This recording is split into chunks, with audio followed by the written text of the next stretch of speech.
Tudi tokrat bomo obšli zanimive dogodke in projekte. Kot prvega pa se bomo posvetili enemu takšnemu vinskemu projektu in sicer festivalu vin v Srednjih Goricah. V moji družbi najprej en lep dober dan Martini Breznik in Žano Krajnco, ki nam bosta tudi več povedala o tem projektu, ki je pravzaprav bila njuna diplomska naloga. Drži? Drži. Torej, zakaj je diplomska naloga, zakaj je to na nek način, torej že v lanskem letu pa postala festival vin? Tako je, en lep pozdrav tudi v mojem imenu.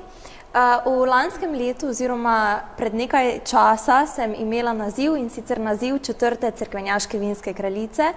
Na ta način sem predstavljala svoj kraj, svoj cerkvenjak, ampak na vse zadnje tudi celotne osrednje Slovenske Gorice, namreč sem edina vinska kraljica na tistem majhnem območju.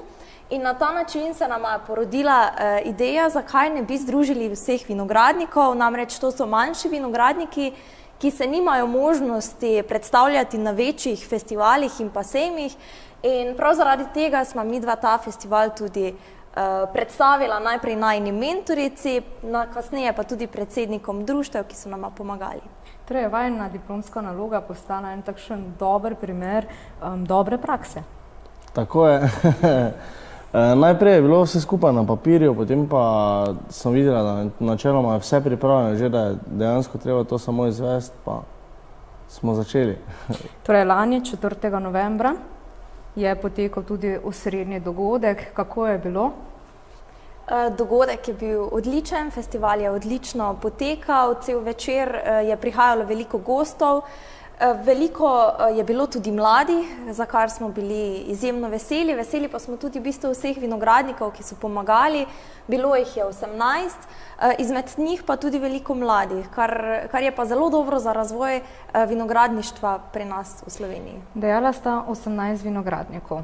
V diplomski nalogi, kolikor mi je uspelo prebrati, sem našla ta izpostavljen del, da sta si nekako želela prav povezati vinogradnike, mlade vinogradnike. Vas je dosti?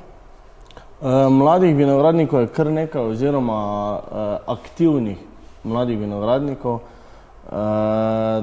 Je na tem območju v Srednjih Slovenskih Gorici je veliko, ampak premalo se angažirajo, da bi se predstavljali, zato smo ravno mi želeli s tem našim festivalom vse to skupaj narediti in pa povezati vsekakor vinogradnike, kot so bili povezani včasih, ko je bila vse skupaj samo ena občina Lenart in potem so bili krajevni odbori ostali. No, je pa zanimivo tudi, da sta prav ta festival vin nekako umestila še v čas, ko dobesedno še mošt ni vino, še nekako zori, kot temu pravijo. 27. oktobra bo to letos. Zakaj ravno? Bodo okušali tudi kaj mošta, vsi tisti, ki bodo prišli na degustacije?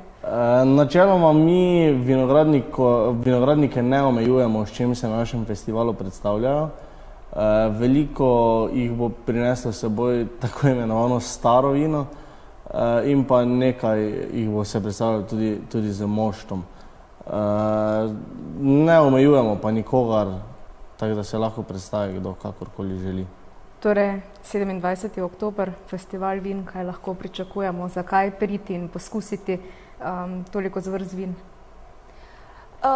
Priti in poskusiti različna vina manjših vinogradnikov, ki se premalo poznajo, ampak so vsekakor odlična. Obenem pa bo celoten festival tudi popestrila vokalna skupina Melos, ki verjamem, da bo svojimi glasovi očarala vse nas. Koliko bo letos vinogradnikov? Letos smo imeli žal malo odpovedi zaradi pozebe in pa vseh stvari, ki so pač ne prizanesle vinogradnikom, tako da imamo 17 vinogradnikov, kateri se bodo predstavili z več kot 40 vzorci vin. To je kar nekaj, pester degustacijski spekter takšnih vin. Bodo kakšna posebna tudi? Vina bodo naša, slovenska, Slovenija goriška, je pa res, če smem dodati, bomo pa imeli nekaj novosti in sicer letošnje leto se bo vsak vinogradnik predstavil v naši brošuri, katero bomo tudi izdelali oziroma že v izdelavi. Obenem pa je velika posebnost tudi tega, da bomo Namreč festival poteka v Samostanski kleti, značilni kleti, posebni kleti v Sveti Trojici, v kateri se skriva vodnjak. Vodnjak je dolg, mislim, da 14 metrov, z vodo tekoč, in spustili bomo letos penino v ta vodnjak, da bo penina zorela do naslednjega festivala, ko bomo jo tudi vzdignili in poskusili. In kaj je posebnost tega zorenja penine? Je zelo močna, bom rekel, je neka marketinška poteza, ki pritegne ljudi.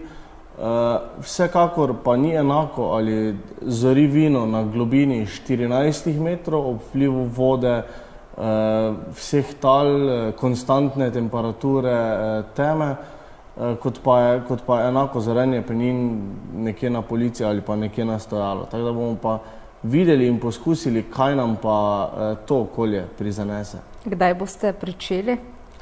Pričnemo ob 18. uri. In trajalo bo vse skupaj nekje do 22. ure. Torej, želim vam uspešno, čim bolj lepo in čim več obiskovalcev, seveda, na samem dogodku. Vi, drage gledalke in gledalci, vidimo se v nadaljevanju, ko bomo spregovorili o največjem študentskem brucovanju, ki ga pripravljajo mariborski študentje.